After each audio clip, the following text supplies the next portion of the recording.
예, 지난 시간에 계속해서 2차 시강의를 시작하도록 하겠습니다. 지난 시간에 했던 집안 앵커 공부 중에서 이러한 앵커를 암 사면에 대해서 시공하는 예입니다. 자, 그리고 이러한 앵커는 암 사면의 안정에 많이 이용이 되는데 이렇게 미끄러 이렇게 블록 형태로 이루어져 있는 이러한 층에 앙카를 이렇게 삽입해서 고정을 함으로써 블록 형태의 이 안반이 무너지지 않도록 잡아주는 그런 기능을 하고요. 이거를 락 앵커라고 하죠.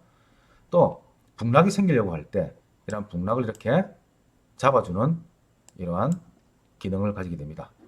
그리고 또 블록을 이렇게 쌓았는데 블록이 이렇게 집안 치마라든지 다른 어떤 형태로 인해 가지고 무너지려고 할 때 이러한 원형 곡면의 붕괴에 대해서도 저항하기 위해서 앙카를 설치를 하고요.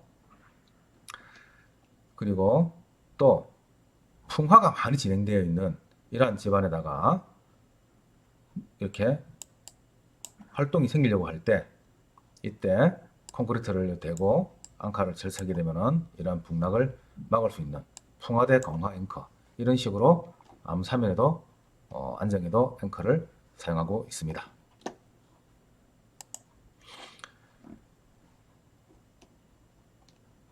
아까도 말했듯이 건물의 지하에 어떤 이런 지하 수위가 있을 때 기초를 치게 되면 기초를 치고 그 다음에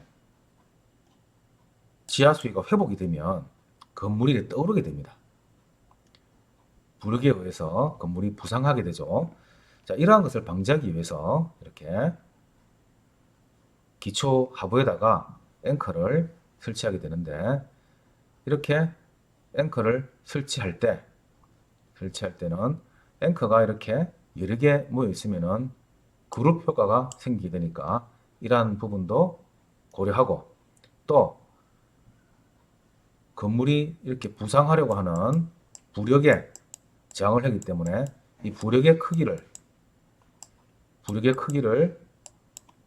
구해서 이 부력을 저항할 수 있는 정도의 크기의 카운터 웨이트를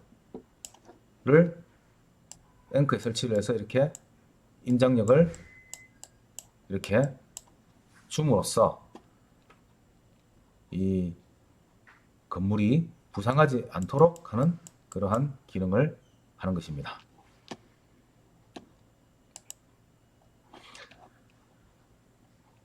이러한 앙카의 극한 인발 저항력을 산정하기 위해서 하비브가 제안한 식을 사용하고 있는데 지금 이 형태는 복합형입니다. 이 부분은 L1은 마찰을 받는 부분이고 또 이 부분에서는 또 지압을 받겠죠. 또 이 부분에서는 마찰을 받을 겁니다. 이랬을 때 이 마찰을 지압을 받는 부분을 빼더라도 이 마찰을 받는 부분만을 고려한다면 여기는 이렇게 직경이 작은 D1 부분에 대해서 이렇게 전체 면적에 대해서 적분을 하고 또 직경이 큰 D2 부분에 대해서 표면적에 대한 적분을 해서 D2에 대해서 적분을 해서 이 마찰 부분을 계산하게 되고요. 지압 부분은 이렇게 추가로 이 부분에 대한 면적과 이 부분의 확대 부분에서의 단위 면적당 지압 저항을 곱해서 이 부분이 지압 저항에 대한 그러한 계산을 하게 됩니다. 그래서 이러한 지압도 받고 마찰도 받는 이러한 부분에 대해서는 마찰은 마찰대로 이렇게 계산을 하고 지압은 지압대로 계산을 해서 더해주면 전체에 대한 극한 인발 저항력이 결정이 되는 것입니다. 이번에는 실제 현장에서 있었던 사례들을 여러분들께 소개를 하면서 또 계측에 대한 부분도 조금 얘기를 하고자 합니다. 지금 이 사진은 부산 동구청에 대한 신축공사 현장에서의 사진입니다. 부산의 동구청 부지는 상당히 부지가 특이한 구조였습니다. 현재는 지금 이 동구청을 준공을 해서 잘 사용하고 있지만 이 부지를 처음에 조성할 때는 이렇게 땅이 이쪽 그 서쪽 부지는 완전히 토사로 이루어진 이러한 부지였고 오른쪽에 이 동쪽 부분은 완전히 안반으로 이루어진 이러한 부지였습니다. 그래서 지하를까지 쭉 굴착을 해야 되는데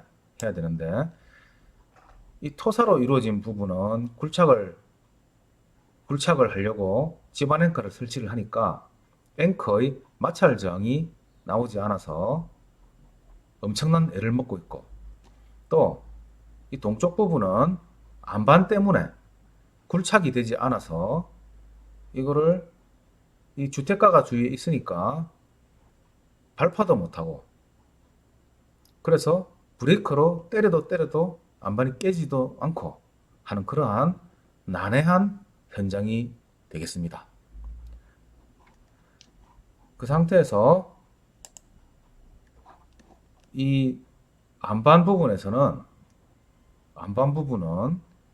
이렇게 에지 파일에다가 토르판을 설치하고 안반을 깨고 있었는데 이게 안반의 깨는 작업이 너무나도 힘이 들어가지고 공사기간을 다 지체를 하고 있는 그러한 실정이었죠. 그러나 이 서쪽 부위는 토사가 되어 있어서 이게 지금 앵커의 천공 장비입니다. 앵커를 천공을 해서 내부에다가 앵커를 설치를 했는데 인장력이 나오지 않는 겁니다. 이 토사가 또 연약해서 인장을 해도 인장력이 나오지 않는 그러한 상태로 할 수 없이 이렇게 사면을 이렇게 만들어 가지고 원래는 이게 지금 이렇게 쭉 수직으로 굴착이 돼야 되는데 이쪽 안반부는 안반부대로 작업을 해야 되고 또 여기도 작업을 해야 되니까 여기는 먼저 이렇게 굴착을 하고 이 부분은 이렇게 사면으로 범을 두고 이 범으로 이 면을 지지를 하면서 앵커를 시공을 하고 있었습니다. 자, 이렇게 되니 이 집 부지의 서쪽부 이 부지 서쪽부 이쪽 부분에서 이 뒤편에 있는 가옥들을 보면은 이 가옥들의 상태가 전부 다 이렇게 벽은 이렇게 벽은 금이 가고 바닥들이 갈라지고 그리고 이 펜스 내부에 전부 다 이렇게 균열이 가 있는 여기도 집 내부에도 균열이 있죠. 균열이 막 가고 이러한 상황이 유지가 되고 있었죠.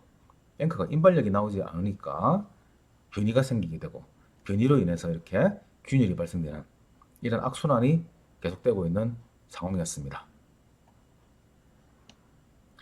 그래서 이 상황에 대한 대처를 하기 위해서 당시에 저에게 이 앵커가 인발력을 나올 수 있도록 이렇게 할 수 있는 방안을 제시해 달라고 카운셀러가 들어온 상태였죠. 그래서 현장에 도착을 해서 제일 먼저 바꾼 것이 인장재기였습니다.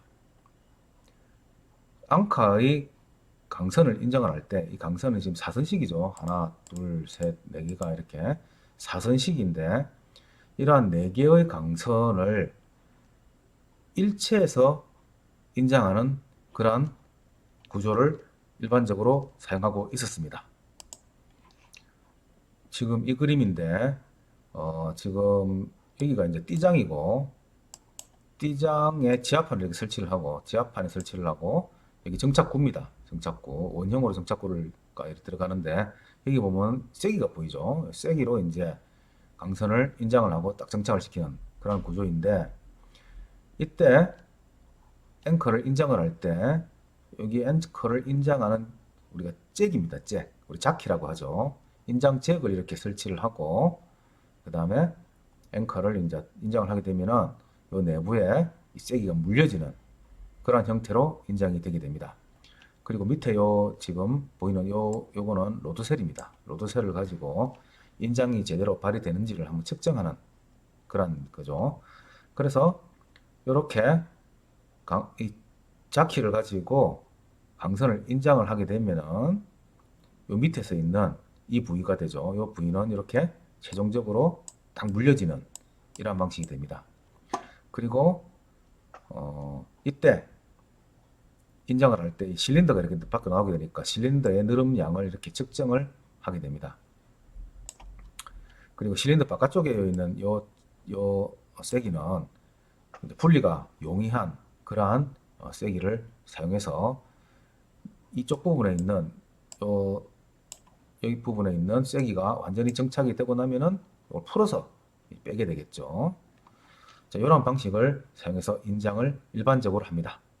그래서 이걸 센터 홀 잭이라고 합니다. 가운데 구멍이 뚫려 있고 그 다음에 그쪽으로 강선이 지나가고 이거를 이 잭으로 인장을 한다. 정착은 쐐기에 의한 방식이다. 자, 그런데 이러한 경우에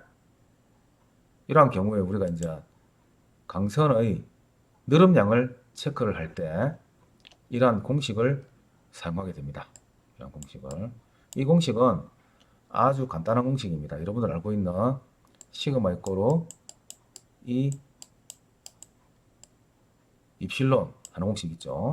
그래서 이거는 시그마는 A분의 P이고 그 다음에 E 곱하기 이거는 L분의 델타가 되죠. L분의 델타. 그러면은 이 델타에 대해서 전부 다 넘기면은 요 식이 됩니다. 요 면적, 단면적 곱하기 강선의 단면적이 되겠죠. 요거는 강선의 단성계수, 강선을 인장하는 인장적, 그다음에 강선의 길이 하게 되면은 강선의 느름량이 이렇게 계산이 됩니다. 이 식은 현장에서도 많이 사용해서 강선의 단성적인 느름량을 체크하는 식이니까 체크해서 보도록 합니다. 자, 여기서 강선 인장량 문제 하나 풀고 갑니다. 자, 우리 델타는 A2분의 PL이니까 자, 다음 앵커의 느름량을 계산하라 이렇게 했습니다. 앵커의 길이는 10m이고 강선의 단면적은 500제곱밀리미터. 앵커의 인장력은 100톤 폴스입니다. 인장제 탄성계수는 2만 kg 폴스 퍼 제곱밀리미터. 자, 이때 여기에다가 단면적 A 이렇게 넣어주고요. 탄성계수 이렇게 넣어주면 됩니다. 이때 단위 주의해야 됩니다. 똑같은 단위를 써야 됩니다. 마침 이 문제에서는 똑같이 제곱밀리미터를 줬기 때문에 그대로 쓰면 되지만 만약에 제곱센치를 주게 되면은 이걸 제곱밀리미터로 환산해서 삽입을 해야 됩니다. 그 다음에 앵커체 길이. 자, 길이를 여기다가 넣게 되는데 요거는 메다니까 밀리미터로 바꿔야 되겠죠. 그 다음에 하중 100톤 폴스입니다. 그러나 이거 맞추기 위해서는 킬로그램 폴스로 바꾸면 됩니다. 아니면 이거를 톤으로 바꾸면 되죠. 자, 그래서 계산을 하니까 현재 100mm가 나왔습니다. 그래서 10m의 강선을 100톤을 인정을 하니까 110cm, 100mm가 나온 것이죠. 이렇게 답 3번. 그래서 이 문제 한번 봐주시기 바랍니다. 기출 문제입니다.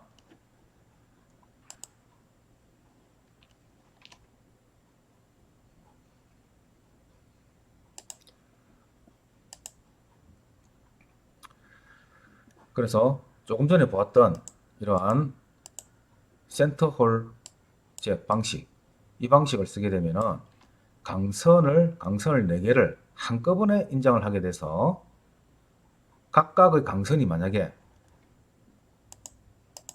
늘어져 있든지 하게 되면은 문제가 생기게 되죠. 예를 들어서 이 모습입니다. 자, 강선이 A, B, C가 있는데 이 처짐이 서로 다를 때 이때 강선을 한꺼번에 인정하게 되면은 A, B는 11톤씩 인정이 되고 C는 8톤밖에 인정이 안 되게 되죠.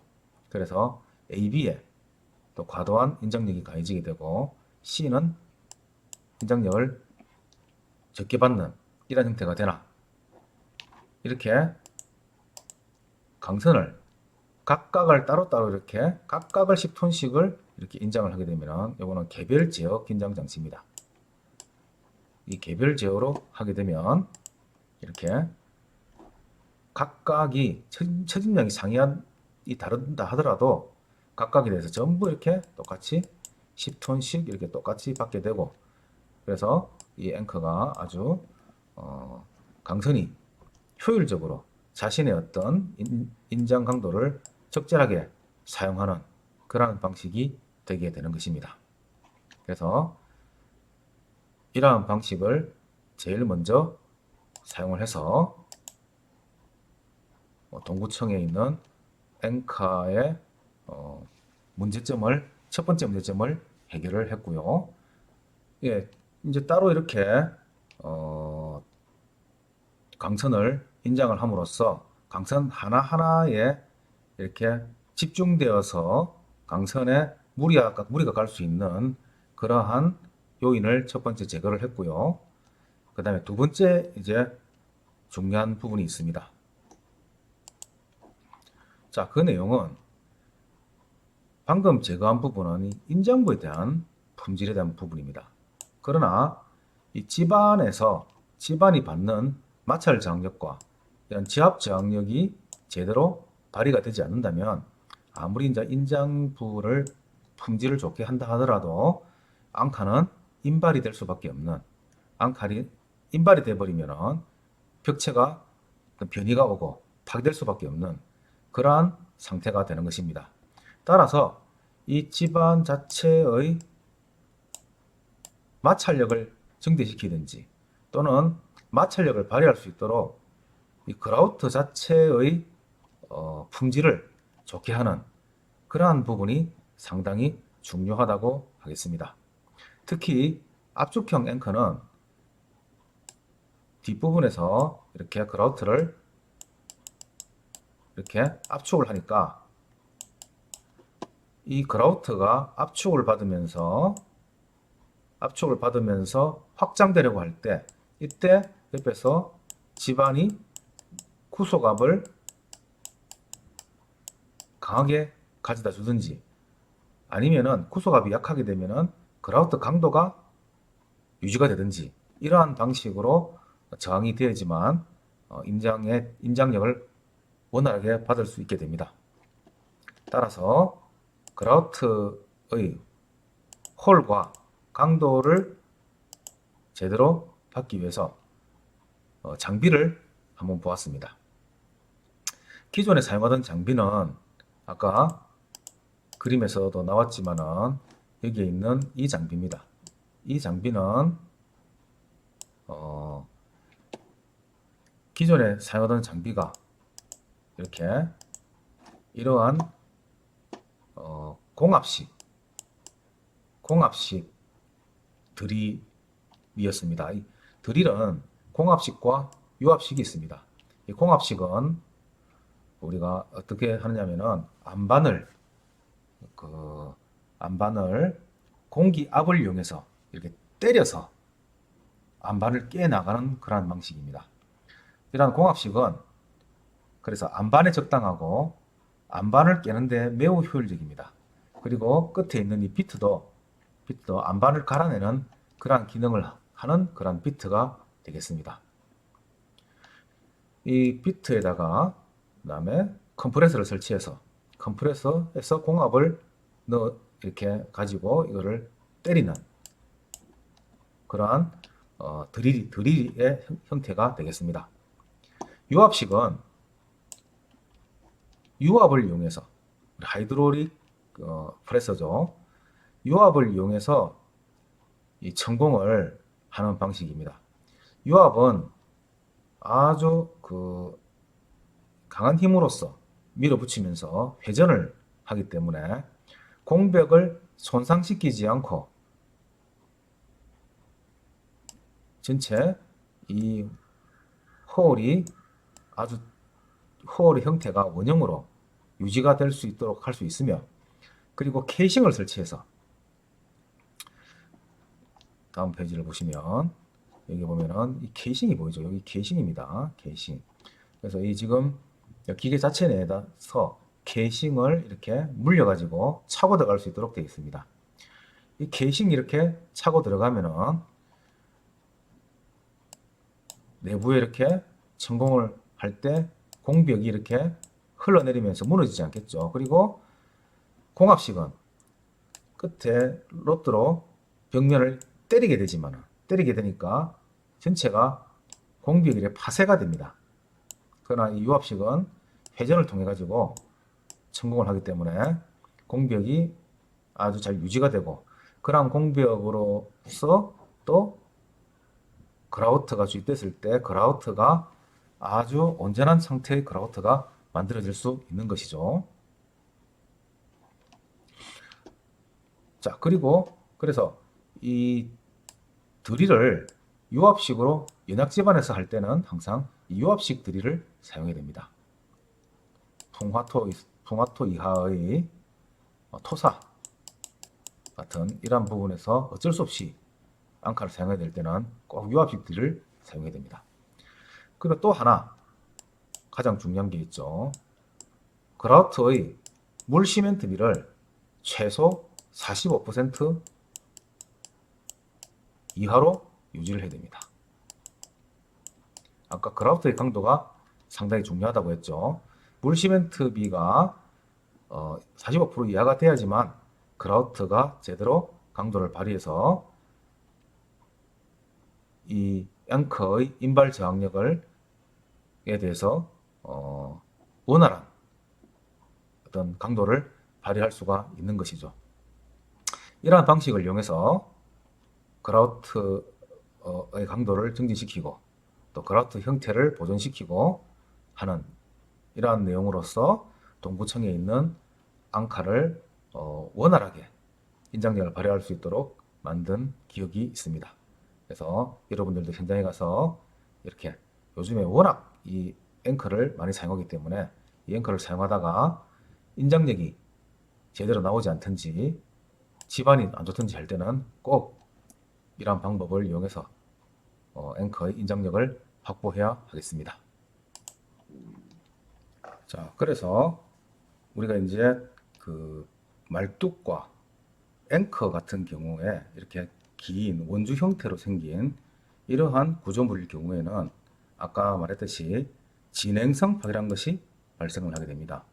그래서 이 진행성 파괴가 중요한데 이 진행성 파괴에 대해서 설명을 좀 드리고자 합니다. 말뚝을 먼저 보겠습니다. 말뚝을 땅속에 이렇게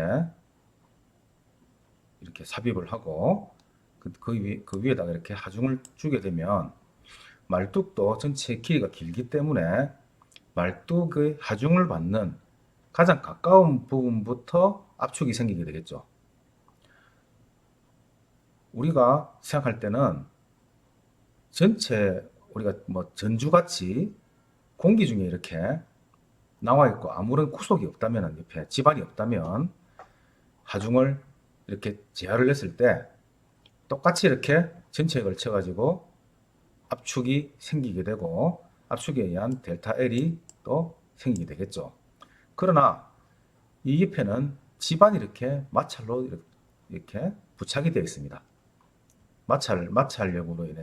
마찰력으로 집안과 이렇게 완전히 밀접하게 이제 접해 있는 그런 상태가 되니까 이 압축을 하게 되면은 이 집안에도 영향이 생기게 되죠.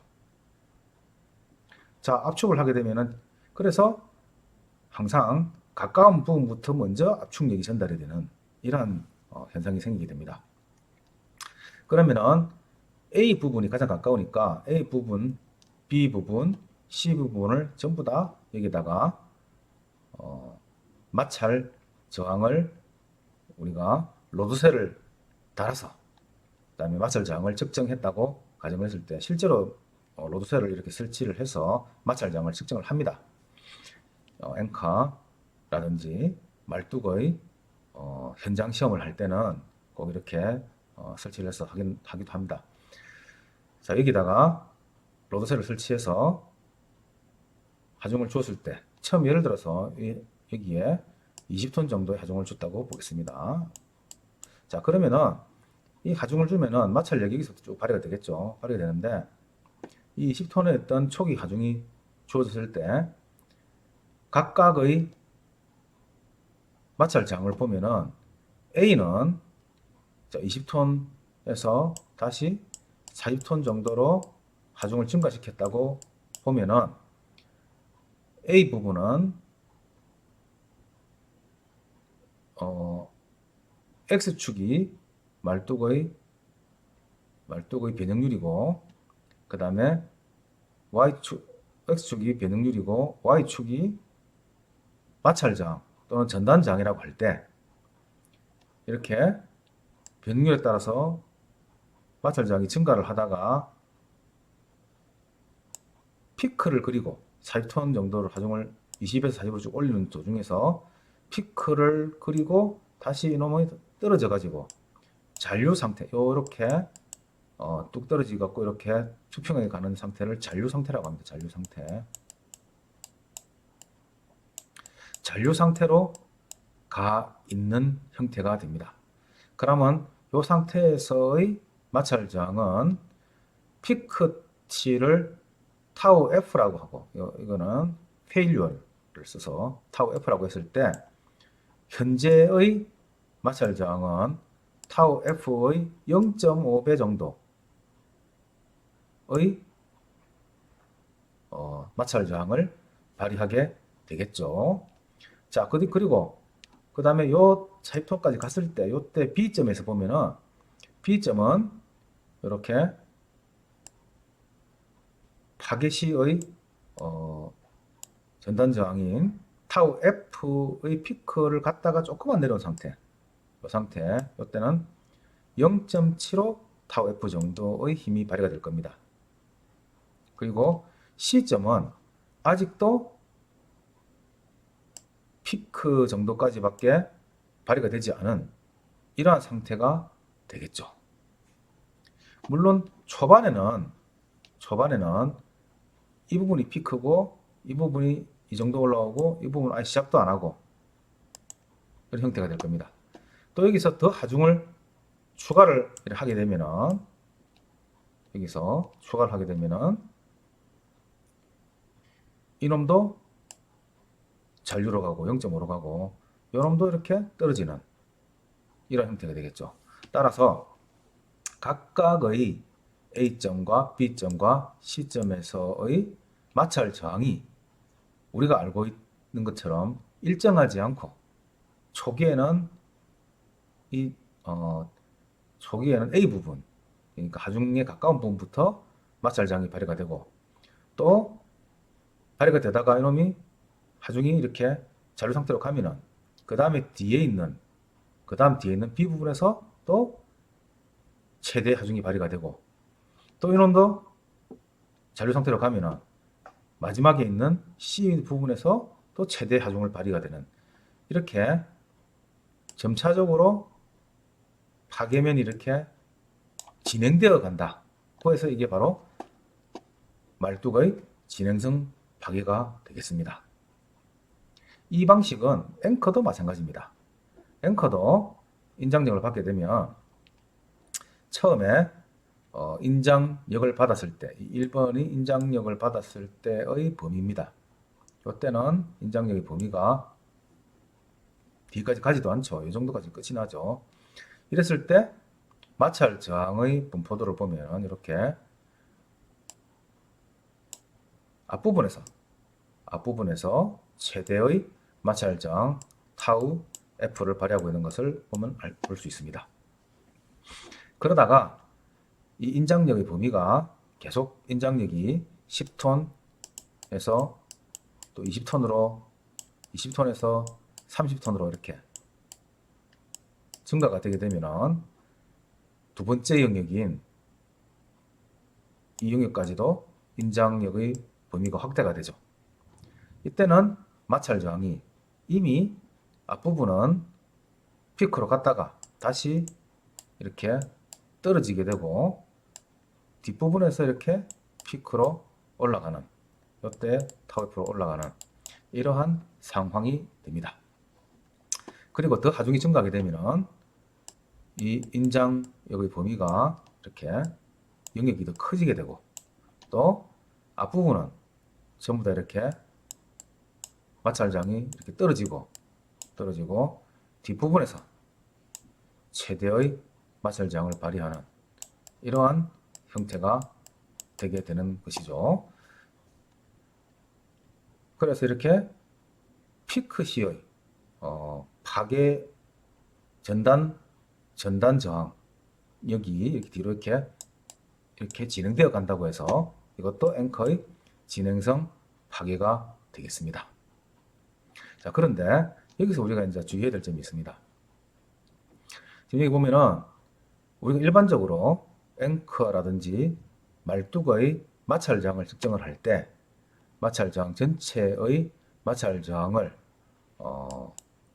F라고 한다면은 F는 파이 DL로 계산을 하죠.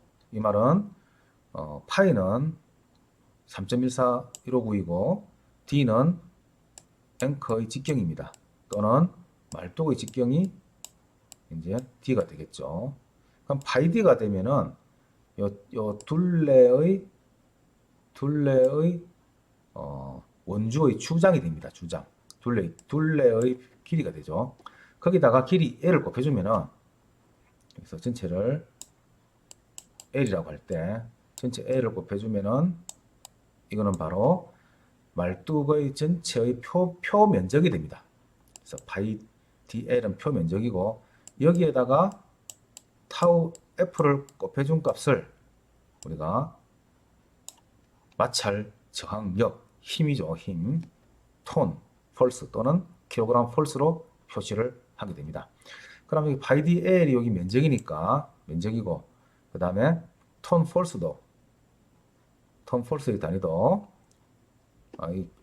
타우 F의 단위도 톤 폴스 퍼 제곱미터 또는 킬로그램 폴스 퍼 제곱센치, 뭐 이런 식으로, 또는 파스칼 또는 메가파스칼, 이런 응력 단위로서 표시가 되죠. 그렇기 때문에 여기다 면적을 곱해주면은 남는 거는 이렇게 힘 단위만 힘이 남게 되죠. 자, 그러면은 마찰력을 파이 DL 곱하기 타우 F 이렇게 곱해서 이제 계산을 하게 되는데, 이렇게 계산을 하게 되면은 이 말뚝의 처음부터 끝까지 전체의 L 구간에 걸쳐 가지고 똑같이 타우 F가 마찰력이 발휘가 된다고 보는 것입니다. 근데 말이 안 되죠. 그죠? 실제로는 마찰 저항은 처음에는 A가 F를 받다가 D가 B가 또 F를 받고 C가 F를 받는 이런 상황이 되고, 앵커도 마찬가지죠. 앵커도 초기 인장력에서는 앞부분에서 최고의 타우 F가 발휘가 되다가, 그 다음에 인장력이 증가가 되면은 뒤로 이렇게 이동하게 되죠. 밑에는 떨어집니다.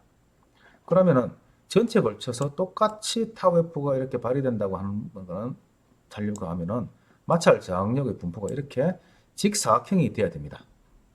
그러나 직사각형이 되지 않고 이렇게 곡선이 되게 되죠. 그러면은 요 면적 자체가 요 면적과 곱하기 둘레가 바로 마찰 저항력이 되는데, 실제로 이렇게 직사각형으로 보는 것과 이렇게 곡선으로 보는 것과는 면적에서 차이가 많이 나게 됩니다. 따라서 이러한 이유 때문에, 이 진행성의 영향 때문에 앵커에서 안전율을 결정을 할 때, 또는 말뚝에서도 안전율을 결정을 할 때, 가설일 경우에 2.5, 그 다음에 연구일 경우에 FS는 3.0이라는 이러한 안전율을 사용하게 되는 것입니다.